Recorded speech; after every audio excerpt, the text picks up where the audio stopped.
Pemerintah siapkan Satgas Transformasi Digital terkait rencana pelarangan TikTok Shop di Indonesia.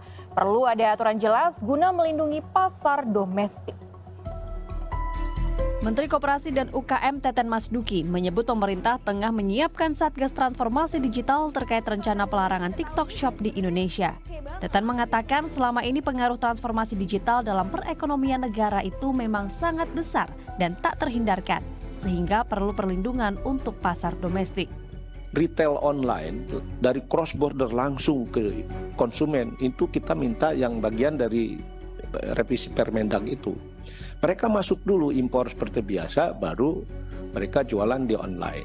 Mereka harus ngurus izin, sertifikasi halal, BPOM, dan lain sebagainya. Kalau enggak, UMKM lokal nggak bisa bersaing. Teten mengatakan agar Indonesia mencontoh Cina yang berhasil melakukan akselerasi digital, melahirkan ekonomi baru sekaligus melindungi pasar domestik dengan ketat. Kalau kita lihat misalnya di China sendiri, di China punya kebijakan nasionalnya yang tidak membolehkan perusahaan e-commerce, platform digital menguasai semua hal.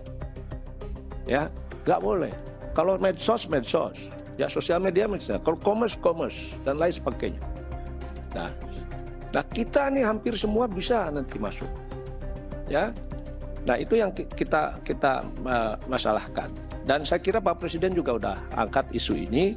Nah, mudah-mudahan ini saya kira dengan sinergi kita, dengan komitmen kita untuk menjaga kedaulatan ekonomi kita, ini bisa kita sambungkan. Terkait hal ini, pemerintah mesti jadi wasit agar pasar yang menampung pengusaha kecil juga UMKM bisa juga tetap hidup. Kalau kita lihat di Permendag ya, itu belum ada mengatur spesifik, belum ada bahkan kata-kata soal social commerce atau sosial media yang memiliki bisnis e-commerce dalam satu platform yang sama, belum ada.